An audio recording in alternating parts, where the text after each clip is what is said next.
Students, MCQ number 18 को देख लीजिए।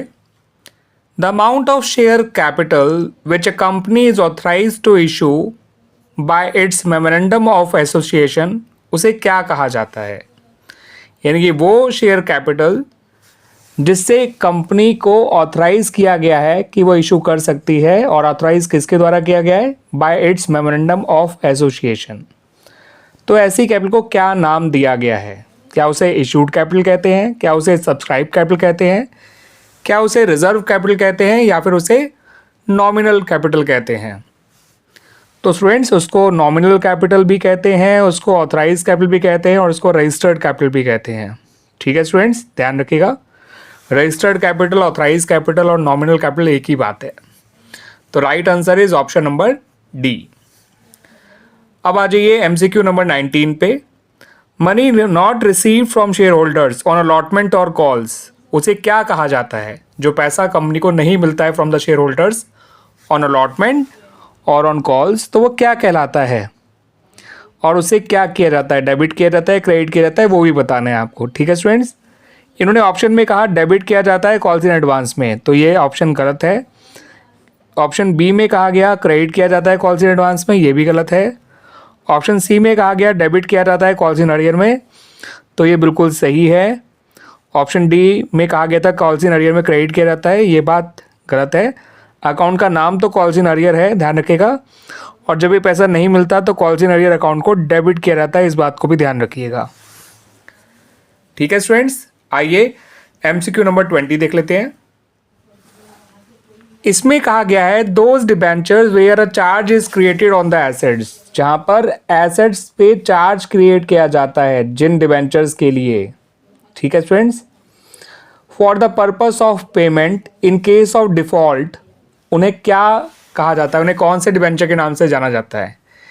यानी कि ऐसे डिबेंचर्स जिनको इशू करने के लिए कंपनी को अपनी एसेट्स एक तरह से मॉर्गेज करनी पड़ती हैं। ठीक है स्टूडेंट्स, ऐसे डिबेंचर्स को क्या कहा जाता है?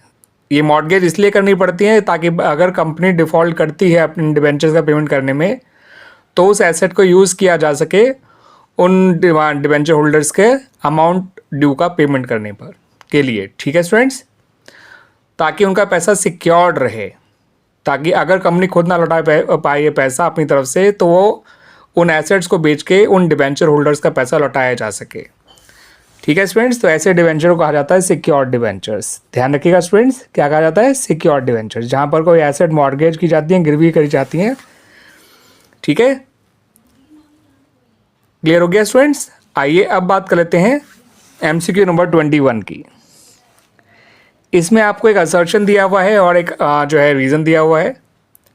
ठीक है स्टूडेंट्स, असर्शन कुछ इस तरह से है कि court does not intervene in case of dissolution of partnership. याद रखिएगा, ये डिसोल्यूशन ऑफ पार्टनरशिप की बात कर रहे हैं, dissolution of a partnership firm की बात नहीं कर रहे हैं।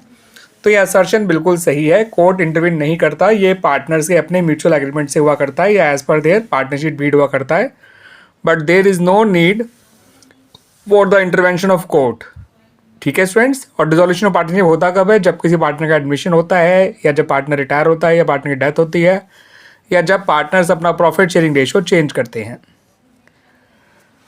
रीजन में कहा गया है कि dissolution of partnership take place by mutual agreements among the partners.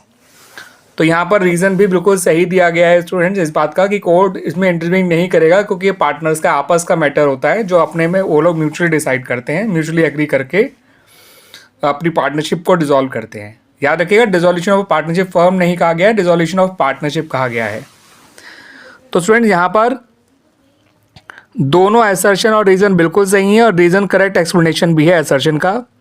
ये बात लिखी हुई है ऑप्शन नंबर बी में, आप देख सकते हैं। ऑप्शन ए में ये कहा गया था कि दोनों ठीक तो हैं मगर रीज़न करेक्ट एक्सप्लेनेशन नहीं है। ऑप्शन सी में कहा है कि असर्शन करेक्ट है, रीज़न इनकरेक्ट है। ऑप्शन डी में कहा है असर्शन इनकरेक्ट है, रीज़न करेक्ट है, जबकि यहाँ पे दोनों ही करेक्ट है और रीज़न करेक्ट एक्सप्लेनेशन भी है असर्शन का। आइए स्टूडेंट्स, एमसीक्यू नंबर 22 को देख लेते हैं।